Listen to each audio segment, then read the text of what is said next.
धन्यवाद सभापति महोदय। हम ही को कातिल कहेगी दुनिया, हमारा ही कत्लेआम होगा। हम ही कुएं खोदते फिरेंगे, हम ही पे पानी हराम होगा। सभापति महोदय, सन 1947 में दिल्ली की जामा मस्जिद की तारीखी सीढ़ियों पर खड़े होकर के भारत रत्न मौलाना अबुल कलाम आजाद साहब ने कहा था कि मुसलमानों कहां जा रहे हो, यह है तुम्हारा मुल्क, यहां तुम्हारे आबाओ अजदाद की कब्रें हैं।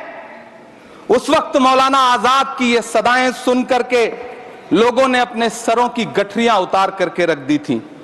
आज उसी दिल्ली में मौजूद देश की संसद में एक बिल आया है जो हमसे उसी जामा मस्जिद की सीढ़ियों के सबूत मांगेगा, जो उन्हीं सीढ़ियों के पास अपनी कब्र में सोए हुए मौलाना आजाद को फिर से कब्र से सदा देनी पड़ेगी कि ये जो कब्र है वो मेरी कब्र है, ये किसी सरकार की जागीर नहीं है। सभापति महोदय, मैं जहां खड़ा हूं इसी संसद भवन के सामने सड़क के उस पार अपनी कब्र में सोए हुए भारत के पूर्व राष्ट्रपति फखरुद्दीन अली अहमद की कब्र है। शायद अब उस कब्र से भी सदाएं आए कि ये कब्र मेरी कब्र है, ये सरकार की जागीर नहीं है। सभापति महोदय, मैं वक्फ कानूनों में किए जा रहे संविधान विरोधी बदलावों के खिलाफ बोलने के लिए खड़ा हुआ हूं। संविधान का आर्टिकल 14 हो, 29 हो, 30 हो, चीख चीख कर कहता है कि देश में सब बराबर के हकदार हैं। आर्टिकल 26 कहता है कि सबको अपने अपने मजहबी कामों के लिए मंदिर, मस्जिद, गिरजाघर, गुरुद्वारों का निर्माण करने का हक है और उसका रखरखाव का भी हक है।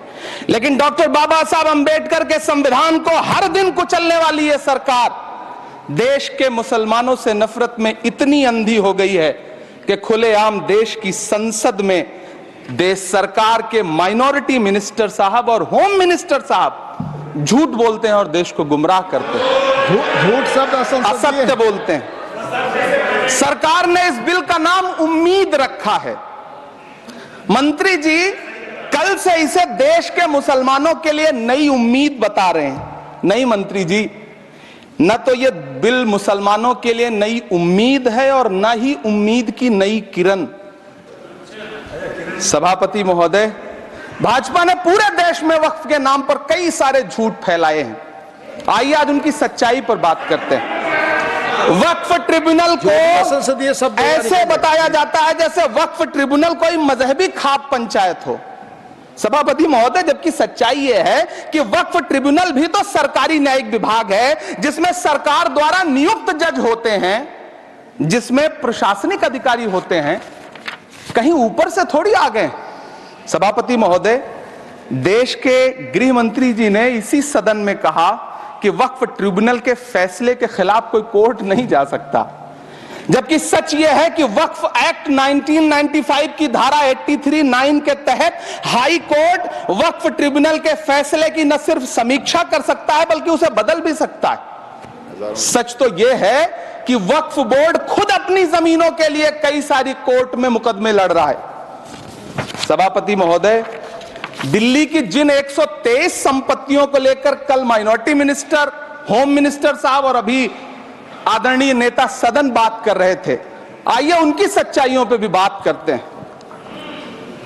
1911 में जब अंग्रेजी हुकूमत ने कोलकाता के बजाय दिल्ली को राजधानी बनाने का फैसला किया तो रायसीना हिल्स के चारों तरफ जो मुसलमानों की ढेर सारी जमीनें थी उनको एक्वायर किया गया और लुटियन को इसकी तामीर की जिम्मेदारी सौंपी गई।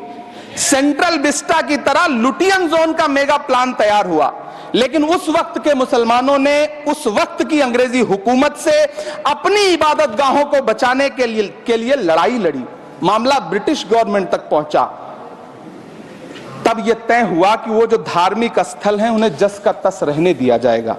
इंडिया गेट के बगल वाली मस्जिद हो, जाप्तागंज, सुनहरी बाग मस्जिद हो, पार्लियामेंट रोड वाली मस्जिद हो, ऐसी 123 संपत्तियों के मैनेजमेंट के लिए 1913 में मुसलमान वक्फ वैलिडेशन एक्ट बना और उसके बाद एक नया शहर बसाया गया जिसे लुटियंस जोन का नाम दिया गया।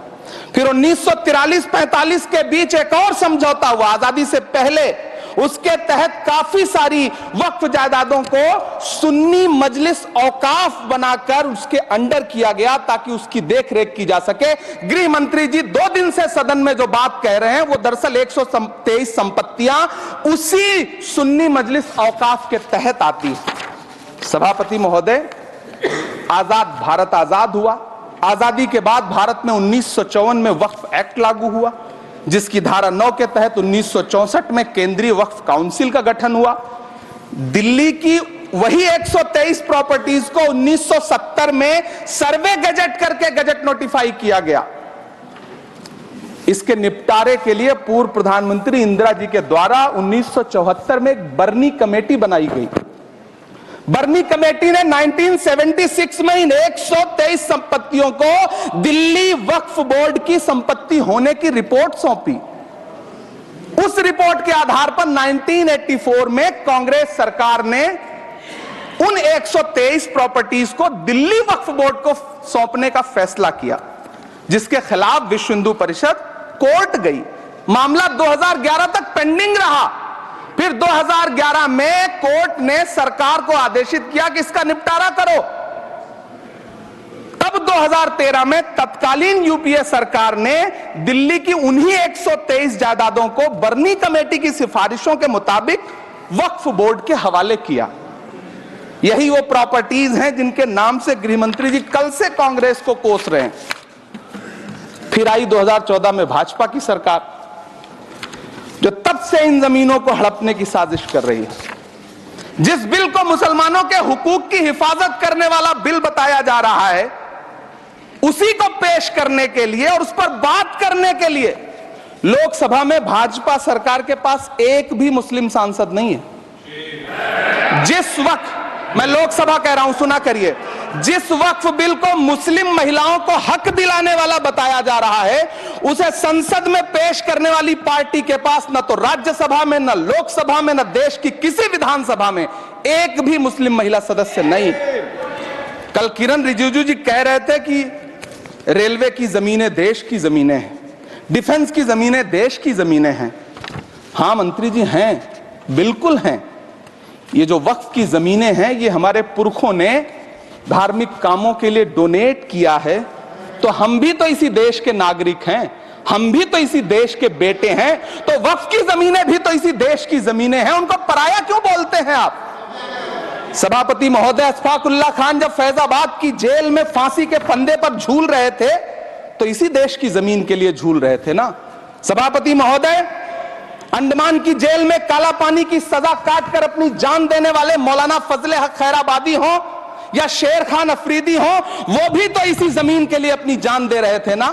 सभापति महोदय, पाकिस्तान के खिलाफ लड़ते हुए अपनी जान देने वाले महावीर चक्र विजेता ब्रिगेडियर उस्मान हो या पाकिस्तान के पैटर्न टैंक उड़ाने वाला परमवीर चक्र विजेता वीर अब्दुल हमीद हो, वो भी तो इसी जमीन के लिए अपनी जान दे रहा था ना। और मंत्री जी, मैं इस सदन में अलग ऐलान ये कहता हूं कि जब भी इस देश की जमीन को लहू की जरूरत होगी, आपसे 2 कदम आगे इमरान खड़ा मिलेगा। ये मैं आपसे यकीन दिलाते हुए कह रहा हूं। सभापति महोदय, मैं सरकार से कहना चाहता हूं, हमसे हमारी इबादत गाहें तो मत छीनिए ना, हमारे घरों पे बुलडोजर तो मत चलाइए ना, हमारी कब्रों में तो हमें सुकून से सोने दीजिए ना। सभापति महोदय, माइनॉरिटी मिनिस्ट्री का बजट कट करके, मुस्लिम बच्चों की स्कॉलरशिप बंद करके अब सरकार कह रही है कि हम वक्फ की आमदनी से गरीब मुसलमानों का भला करेंगे। गुजरात की बेटी बिल्किस के बलात्कारियों की रिहाई के बाद उन्हें माला पहनाने वाली लोगों के नेता ये कह रहे हैं कि यह बिल मुस्लिम महिलाओं को उनका हक दिलाएगा। धन्यवाद मोदी जी, क्या बढ़िया सौगातें मोदी दे रहे हैं आप।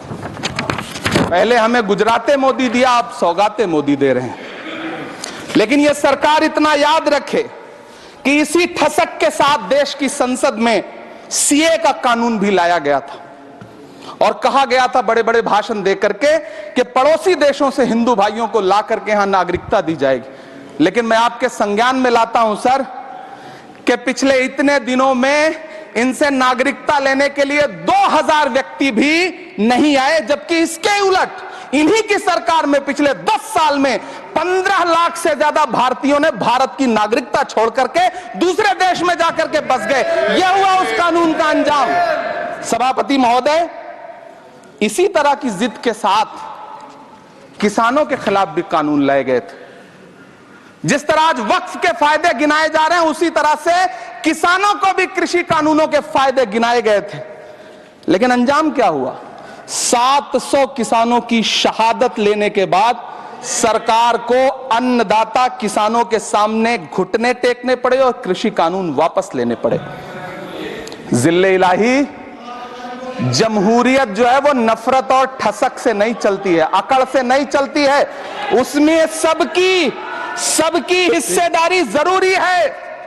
कल देश के माइनॉरिटी मिनिस्टर ने लोकसभा में खड़े होकर एक शेर सुनाया था कि मुझसे कोई बदगुमान न हो, तो मैं उन्हें एक शेर सुनाना चाहता हूं कि मैं आज जद पे हूं तो इतना खुशगुमान न हो, मैं आज जद पे हूं तो इतना खुशगुमान न हो, चराग सबके बुझेंगे हवा किसी की नहीं। नीतीश कुमार जी हो, चंद्रबाबू नायडू जी हो, चिराग पासवान जी हो, जयंत चौधरी जी हो, देवे गौड़ा जी हो, जीतन राम मांझी जी हो, सबको समझना पड़ेगा कि जब जंगल में आग लगती है तो न वो बरगद बचते हैं जो हवा को आंधी में तब्दील करते हैं, न वो बांस बचते हैं जो आपसी रगड़ से चिंगारी पैदा करते हैं। सभापति महोदय, जब देश को मनमोहन सिंह साहब जैसा काबिल प्रधानमंत्री मिलता है तो देश को आरटीआई जैसा एक्ट मिलता है, सेज जैसा एक्ट मिलता है, मनरेगा जैसा एक्ट मिलता है, लिबरलाइजेशन मिलता है, राइट टू एजुकेशन मिलता है, नेशनल फूड सिक्योरिटी एक्ट मिलता है। लेकिन जब देश को सौगातें मोदी मिलती है तो क्या मिलता है? सीए मिलता है, फॉर्म्स लॉ मिलता है, आर्टिकल 370 मिलता है, इलेक्टोरल बॉन्ड जैसा एक्ट मिलता है और वक्फ अमेंडमेंट एक्ट जैसे बिल देश को मिलते हैं। मुझे तो अपने हमवतन भाइयों से पूछना है कि आपको अपने बच्चों की तरक्की, खुशहाली और नौकरी की दरकार है या फिर मुसलमानों की दान की गई जमीनों को लूट कर धन्ना सेठों को देने की साजिश करने वाले कानून की? सभापति महोदय, यह सरकार रात के 3 बजे तक पूरे देश को जगा करके संसद में अपने ही नागरिकों को नीचा दिखाने के लिए वक्फ बिल ला रही थी, तो उधर रात के 1:30 बजे अमेरिका हम पर 26% टैरिफ लगा रहा था। सरकार की प्राथमिकताएं देश को पता। सभापति महोदय, मैं बहुत भावुक हूं आज, और मुझे अच्छा लगा कि आदरणीय नेता सदन जगत प्रकाश नड्डा जी ने बहुत अच्छी बातें भी की, मन से बातें की। क्योंकि उनके नाम में प्रकाश जुड़ा है तो मैं उनमें हमेशा एक रोशनी की किरण देखता हूं। मैं उनके सामने बहुत अदब से ये बात कहना चाहता हूं कि चरागों के सफर में दबदबा हो आंधियों का तो फिर अंजाम जुल्मत के सिवा कुछ भी नहीं होगा। ये दुनिया नफरतों के आखिरी स्टेज पर है, इलाज इसका मोहब्बत के सिवा कुछ भी नहीं होगा। मैं भावुक हूं, मेरी पलकें गीली हैं। अगर देश की एक बहुत बड़ी आबादी को लगता है कि आप उसका भला करने के लिए नहीं बल्कि उनकी इबादतगाहों, उनकी कब्रिस्तानों, उनकी खानकाहों को बर्बाद करने का बिल ला रहे हैं, तो फिर आप अगर समझाने में नाकामयाब रहे हैं तो यह आपकी नाकामयाबी है। पहले समझाइए, उसके बाद कोई बिल लेकर के आइए, तब शायद हम आपका इतनी पुरजोर तरीके से विरोध ना करें। लेकिन सभापति महोदय, मैं अंत में सिर्फ इतना कहना चाहता हूं कि इस बिल में जो भी पॉइंट्स दिए गए हैं, बॉम्सी पोर्टल देख लीजिए, सरकार का झूठ आपको पकड़ में आ जाएगा। हम डरे नहीं हैं, हम सिर्फ सरकार से अपील कर रहे हैं कि हमें अपना समझिए। हम आपके अपने हैं, इस देश के नागरिक हैं और आप ताकत में हैं। संख्या बल के आधार पर बिल हो सकता है आप पास करा लें, लेकिन आपको यह बात समझनी पड़ेगी कि हम तो वो तारीख हैं, जहनों में रहना है जिसे, कागजी पुर्जे नहीं जो फाड़ डाले जाएंगे। जिस जमी पर मैं खड़ा हूं ये मेरी पहचान है। आप आंधी हैं तो क्या मुझको उड़ा ले जाएंगे? आपको यह बात समझनी पड़ेगी। आपको अगर इतना विपक्ष की तरफ से पहले जेपीसी में इतने सारे पॉइंट्स आए और उसके बाद कल से लोकसभा में और राज्यसभा में सुझाव आप सुनने को तैयार नहीं है, लोगों की शंका को दूर करने के बारे में आप बिल्कुल सोच नहीं रहे, बस आप कह रहे हैं यह बिल उम्मीद की नई किरण है। नहीं साहब, इसे भले किरण जी लेके आए हैं, लेकिन ये उम्मीद की नहीं बल्कि नाउम्मीदी की किरण है। और इस देश की एक बहुत बड़ी आबादी इस बात से खदशे में है, शक में है कि आप सीधे उनकी जमीनों को लूट करके धन्ना सेठों को बेचना चाहते हैं। मेरी अब भी आपसे अपील है कि इस बिल को वापस लीजिए। यह बिल कहीं से आपके अपने नागरिकों के लिए अच्छा नहीं है। यह बिल सिर्फ इस देश के मुसलमानों को नीचा दिखाने का और अपने एक ऐसे मतदाता वर्ग को खुश करने का बिल है जिनको इस बिल के पास हो जाने से कुछ मिलेगा भी नहीं, लेकिन आप एक नैरेटिव देना चाहते हैं, एक मैसेज देना चाहते हैं। मेरी आपसे अपील है कि कृपया ये जो सबका साथ सबका विकास का नारा है, इस नारे को रत्ती भर तो चरित्रार्थ कर दीजिए। बहुत बहुत धन्यवाद। सुश्री Sushmita Dev ji 5 minutes. Thank you sir.